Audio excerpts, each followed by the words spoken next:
Hey, what is going on, guys? Welcome back. My name is Abby, or Spaceman Chuck, and today we are jumping into the big one. I know it's a little bit late, but this is my top 15 movies of 2022. I was a little skeptical about making this just because it's a longer form video, but I've watched so many movies last year, and this really is my passion, and I'd love to share with you guys what my favorites of 2022 were. I'm just gonna go out and say it right now, none of this is factual. It's weird that I even have to state that, but there's a lot of just discourse about film in general now that, I don't know, I could be wrong about all of these movies. I might watch one of these movies 10 years, 5 years, 2 years, maybe next year, and have a completely different take on it. But that's the point of film and film criticism in the first place. None of it is factual, none of it is concrete. It's all about what you take away from the film itself. It doesn't matter what anyone else says. So yeah, with all that said, let me jump into it. This is my top 15 movies of 2022. And I know I said 15, but I would be disappointed with myself if I didn't mention this one. So my honorable mention of 2022 is The Eternal Daughter, directed by Joanna Hogg. Joanna Hogg returns from her brilliant semi-autobiographical duology to craft another semi-autobiographical film, this time dosed in gothic mystery. The film itself features Tilda Swinton in a dual role, both as daughter and mother, as they visit a secluded hotel where the latter holds painful memories. The nature of the film is one that's entrenched in guilt, regret, and pain through a daughter's eyes, unknowing if she's done enough for her mother or herself. It's a beautifully personal tale with a hauntingly gorgeous style, balancing itself as a slow burn ghost story as well, though it definitely shouldn't strictly be advertised as that. However, I still do think it holds my personal scariest shot of the year. The film left me, much like Hogg's previous works, a little distraught and emotional in such a natural manner that most directors dream of invoking within their audience. And Joanna Hogg manages to do it every time. Swinton, not that you need any more proof, is one of the best to ever do it, and I genuinely think she should have been nominated for both roles she plays here. It's incredible stuff. The Eternal Daughter truly is a beautiful film that I will definitely be revisiting on a rainy night. All right, let's get to it. The real top 15. Number 15 is Sundown, directed by Michel Franco. After Michel Franco's deeply divisive art house dystopian film last year, he returns with one that feels like quite the opposite, simplicity being key here. Sundown is the story of Neil Bennett, played by the amazing Tim Roth, a depressed middle-aged man who decides to stay back in Acapulco after his family has to leave due to an emergency. The film itself feels as lost as Neil, who spends his time living in a small hotel, eating cheap food, and eventually finding love too, at least some semblance of it. Roth's performance here feels so natural and defeated, matching perfectly with the dissonant tone that Franco creates here. It's a film that struggles to find life through the perspective of its lead. And if I'm being honest, it really is just 83 minutes of Tim Roth just vibing at the beach, attempting to make each of his days mean something. So obviously it's not gonna work for everyone, but this one really hit me. It creates such a melancholic tone that I find really entrancing in films. And though there are a few tragic twists and turns along the way, it manages to sustain this sunburnt melancholy right up till the finish line. So yeah, I don't think it's going to be a movie that appeals to everyone. It's really short. I love a good 90-minute or less movie, and this one really just captures that feeling of just being depressed while life goes on around you. Bleached within the sun that seems to be giving everyone else much more life than you. But yeah, definitely check out Sundown if you're a fan of Tim Roth or slow cinema in general. Number 14 is Triangle of Sadness, directed by Ruben Östlund. This was my first film from Ruben Östlund, and I genuinely loved it. I don't necessarily think that this is a cutting satire that some are trying to make it out to be, but I also don't think it's as meaningless as the other opposing side says it is. It feels inherently focused to me, being a dry, dark comedy about the rich and the powerful that doesn't feel too preachy in nature. I know there's been a lot of these dark social cutting satires as of late, but I don't think Triangle of Sadness is really interested in diving into that route. I think there are movies and shows that do it better, like White Lotus Season 2 definitely comes to mind, but Triangle of Sadness hits those comedic beats very well, and that's what carries it to the finish line, which ends off in a pretty dark manner. The nature of its humor derives from the situations that Östlund decides to put his characters in, splitting up the film into 3 acts and letting the players run amok. The film is carried by its humor and performances, and manages to end off on such a tense yet extremely reasonable note, which features one of my favorite needle drops of the whole year. The humor can definitely be juvenile at times, but with that combined with Östlund's sharp and confident direction, it all ends up pretty fulfilling. But yeah, I would recommend Triangle of Sadness if you were a fan of The Menu this year, or even Glass Onion. I know it's a huge movie already, I'm not trying to recommend it to people who've already heard of it, but if you haven't and you like those movies, definitely check it out. I think it's worth a watch, it's very funny. But yeah, be prepared to see a lot of bodily excrement. Number 13 is White Noise from Noah Baumbach. If you do not know this already, Noah Baumbach is one of my favorite directors of all time. I think Marriage Story is a masterpiece, and Frances Ha might just be my number 1 ever. So going into this, you can obviously tell I have a little bit of bias, but White Noise is an absolute delight of a film. I've never read Don DeLillo's original book, which I've heard described as a cornerstone of postmodern literature. What I can attest to though is Noah Baumbach's White Noise might just be the most underrated movie of the year. And like me, if you're a fan of the director, you are in for a treat. Adam Driver gives another all-timer performance, and if you manage to get in tune with this film's wacky wavelength, it is one that just keeps on giving. Gerwig is fantastic as usual, and I cannot emphasize how much I love her chemistry with Driver here. There's a level of detachment within the characters here that isn't uncommon for a Baumbach film, but I think it works wonders, especially given the subject matter of this film itself. I think it's one that's going to build a cult-like following over the years, much like Under the Silver Lake. It's very airy, it takes a lot of directions. White Noise serves as a deep-rooted satire on American ideals and so-called fortitude when it comes to dealing with trauma on a large scale. It's funny, tender, and big-budget mumblecore. How am I expected not to love this? Though I do not see Netflix ever funding a project like this ever again, I'm just glad Noah Baumbach got to swing with that huge budget in the first place, and to me this film is a delight every second of the way. But once again, I think it's going to find its audience within the next few years, and I cannot wait until it does, because I'm going to be revisiting it every so often.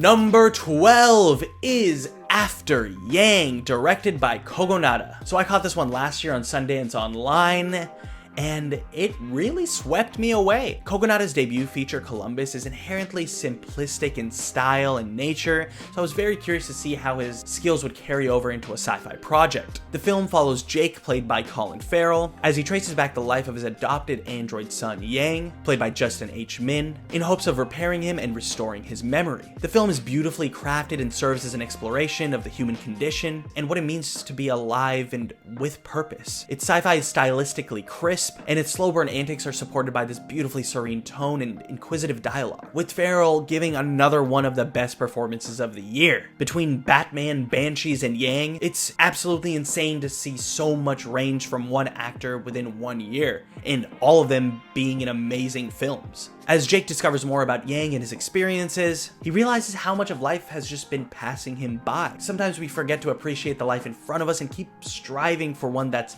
better or more interesting. My favorite sci-fi tales are one that are so human, and After Yang is no different. Kogonada proves he's not just a one-hit wonder when it comes to directing, and he's genuinely one of the most exciting directors working today. I cannot wait to see what he does next. Number 11 is Babylon, directed by Damien Chazelle.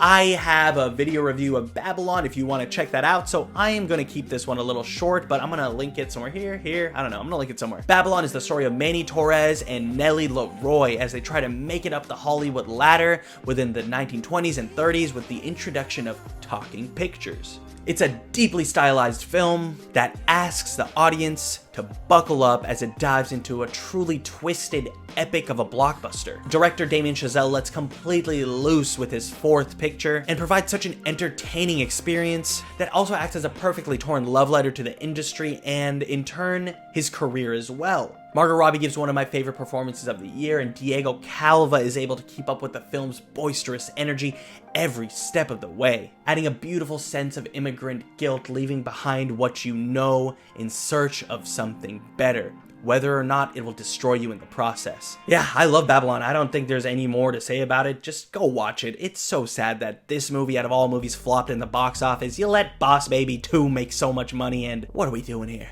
What are we doing here? Number 10 is Petite Maman, directed by the amazing Celine Sciamma. I don't care what anyone says, Celine Sciamma deserves every bit of praise that she gets. Portrait of a Lady on Fire deserves its spot in the Sight and Sound Top 100, and I'd argue Tomboy deserves a spot in there as well. Petite Maman is a beautifully fantastical mother-daughter tale that is gonna stick with you for a very long time. The film follows Nellie, played by Josephine Sans, who visits her mother's childhood home shortly after the passing of her grandmother. One night, Nellie's mother, being emotionally distraught, leaves Nellie all alone at the house. Nellie realizes this and goes outside to play in the woods and meets another young girl her age named Marion, played by Gabrielle Sans, who, yes, is her real-life sister. Eventually, she realizes that Marion is actually her mother at her age, and this initially scares Nellie. The film serves as a gentle exploration on familial bonds and asks the question we've always wondered: would we have been friends with our parents if they were our age? The film doesn't dive into explaining its fantasy antics, and is much more interested in the viewer engaging with the actual fantastical element itself, owning in on a beautiful mother-daughter story. Sciamma proves once again she's one of the best working directors today, and Petite Maman is a gorgeously minimalist tale of familial love and trauma. And just today, it has been announced that Petite Maman will be in the Criterion Collection in a couple months, so I'm excited to picking that up and revisiting this one very soon. Number 9 is Funny Pages, directed by Owen Kline. I cannot lie, I love a good coming-of-age story. I always have, and I always will, I think. But genuinely, Funny Pages would have been my favorite movie ever if it came out when I was in high school. Produced by the Safdie brothers and directed by Owen Kline, this movie has a grimy texture throughout every second of it. Robert Bleichner is a 17-year-old aspiring cartoonist that leaves his family home after the death of his mentor. He faces the difficulty of living alone and having to swallow his pride and attempt in being the best at what he does. It's a story about how you're gonna be an asshole growing up and get your shit kicked in. It's also a story about how an obsession with greatness combined with childish naivete can lead to some terrible decision making, including being enamored with the wrong idols. Matthew Mayer plays a disgruntled underground comic book creator here, and genuinely I think his performance here deserves way more praise than it's getting right now. Funny Pages is not gonna be a movie for everyone, but it was extremely up my alley with its dark and uncomfortable humor and light dive into the world of underground comics. Number 8 is Inuo, directed by the amazing Masaki Yuasa. If you want to check out my entire review for Inuo, I'm going to link it here or here. So I'm going to keep this one short since I've already reviewed it. Inuo is a gorgeously animated tale of everlasting friendship and how societal turmoil will always lead to the most progressive of art. With that, however, comes repercussions from those in power. Masaki Yuasa, creator of Tatami Galaxy and Devilman Crybaby, leads the charge for Inuo being the most creative animated film of the year. I'm sorry, Puss in Boots fans, but it's true. It essentially plays out as a feudal Japanese rock opera, and simply put, I don't know how movies get much cooler than that. It's emotional, it's hilarious, and every frame feels like a work of art. It's amazing. If you're a fan of animation in any degree, don't miss this one. Number 7, it's the big one. It's Everything Everywhere All at Once, directed by Daniels. It's a powerhouse of an existential dramedy that serves as a big-hearted journey into the Asian American mother-daughter experience. This is a film that not only defines this new generation of filmgoers, but breaks the pretension of what an Oscar-nominated film can truly be.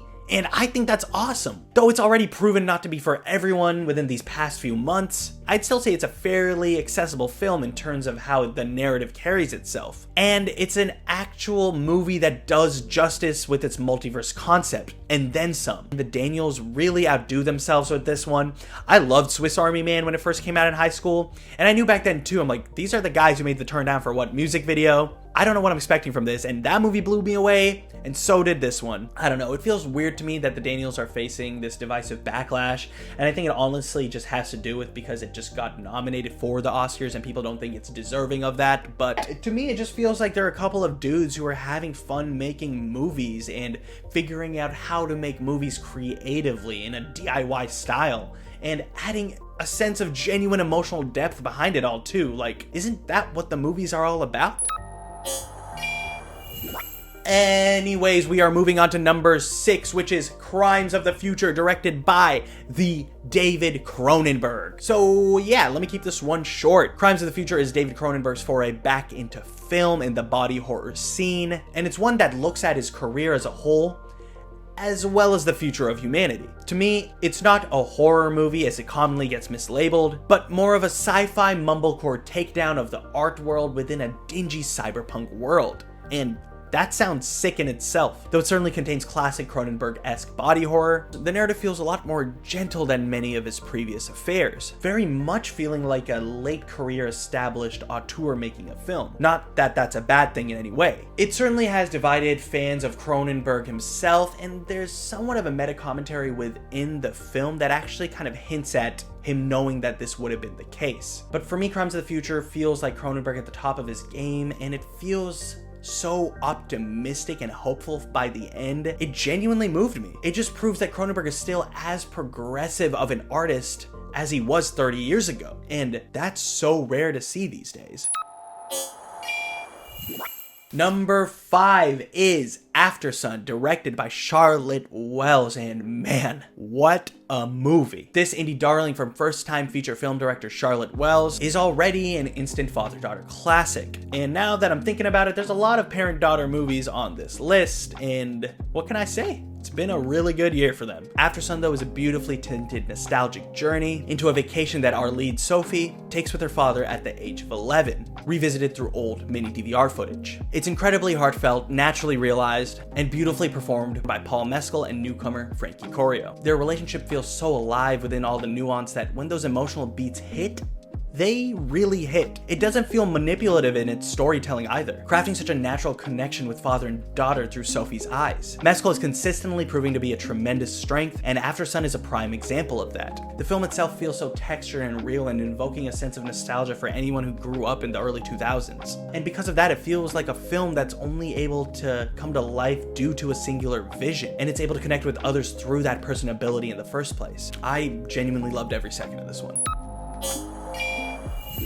Number 4 is Armageddon Time, directed by James Gray. In many ways, Armageddon Time serves as the Fabelmans' estranged cousin of sorts, where Spielberg owns in on his pure influence of becoming a filmmaker and his Jewish-American coming-of-age struggles. James Gray doesn't let himself off the hook for anything. Gray's film is aware of his own privilege growing up. It's a film that plays itself straight and is so much more painful because of it. This is one that I don't really want to dive too much into, and I would say it's much more worth a watch because I'm not going to be able to do justice to the painful emotions that this movie brings. It's an extremely powerful one. After Ad Astra, I'm going to be going to every single film that James Gray releases, and Armageddon Time did not disappoint. It kind of left me an emotional wreck after it was over, and it's one that I haven't had the guts to revisit yet, but I know I definitely will in the future.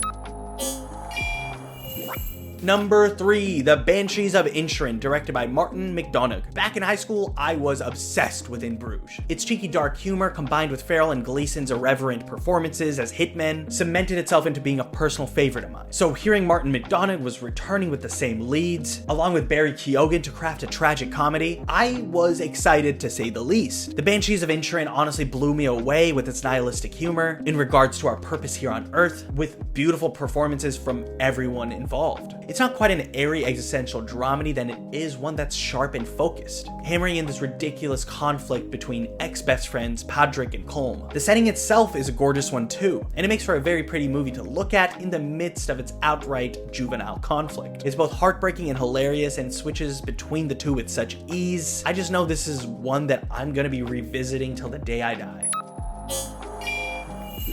Number 2 is Tar, directed by Todd field. And if you want to check out my full review for that, I'm gonna link that somewhere here. I really think Tar is a perfect film. From its introductory sequence that takes place during an intimate interview to introduce its titular character, the film itself feels real. It's within a story world that replicates this sense of naturalism, yet has such a haunting nature behind it all. In the end, it's a story about how ego allows power to be abused, especially within our modern world, framed around fictional conductor Lydia Tar. This might just be my favorite Cate Blanchett performance to date, and it is my favorite performance of the year, so I'm definitely rooting for her at this year's Oscars. Todd Field's directional precision is blatant in every frame of this, feeling as if it has the intricacy of an orchestra itself. Every perfectly placed piece to create this beautiful, grating work of art. The film feels purposefully suffocating as well, and when the final reveal happens, it left me in genuine shock during my first viewing. Out of all things, I didn't expect being a Monster Hunter fan would have paid off in Todd Field's latest feature. But I am so glad it did, because though the film tackles such strong subject matter, there's a heavy sense of dramatic irony that takes place within the audience in terms of Lydia Tar's trajectory. This is definitely my pick for the Academy Awards this year in terms of Best Picture, but there's still one more movie not nominated that I like a little bit more. Number 1 is Nope, directed by Jordan Peele, and once again, if you want to see my full review, it's gonna be somewhere on the screen. In my opinion, Nope is revolutionary cinema. It expands on the blockbuster in such a natural and modern manner, while simultaneously coasting being a sci-fi horror, as well as being a takedown on Hollywood itself. This, to me, really feels like Peele is able to get his full, unadulterated vision on screen without any hitches stopping him, with cinematographer Hoyt van Hoytema by his side the entire way. Like I even need to say it, Daniel Kaluuya and Keke Palmer are absolutely amazing in this, as they play brother and sister attempting to rekindle their relationship and do right by their own legacy. The film also dives into our society's obsession with spectacle within a culture that's so obsessed with the next big thing. It's fascinating to me how many themes Nope juggles around with ease, while still actually having a unique alien story at its core. But like some of my favorite movies about aliens, it's not really about the aliens. Johnny Byrne's sound design is flawless in every second of this and really adds to the horror that is Jean Jacket. I love everything about this movie, all the way down to Peele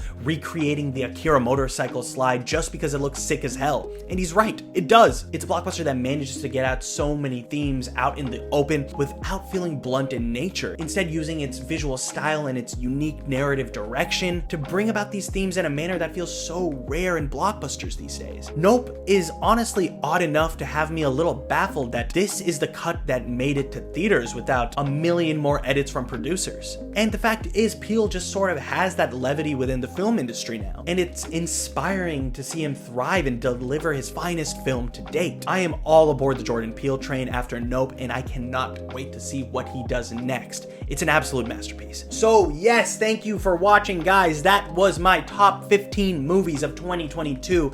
It's a long video. I am not looking forward to editing it all, but I hope you had a good time hanging with me and hearing me rant about movies, which I love so much. I genuinely really love making these videos, and I'm glad I have enough time to do this right now because it brings me joy to talk about this stuff, and it really is my passion. So I just hope you guys had as much fun watching as I did making this video. I'm gonna be back on my cycle of getting some more reviews out there soon, so make sure to stay tuned. My name is Abby. This was Spaceman Chuck. If you liked the video, I would appreciate that like. It helps me out a lot. Comment below what other movies I missed out on or what some of your favorites were of the year. Yeah, thanks for watching, everybody. I will see you soon.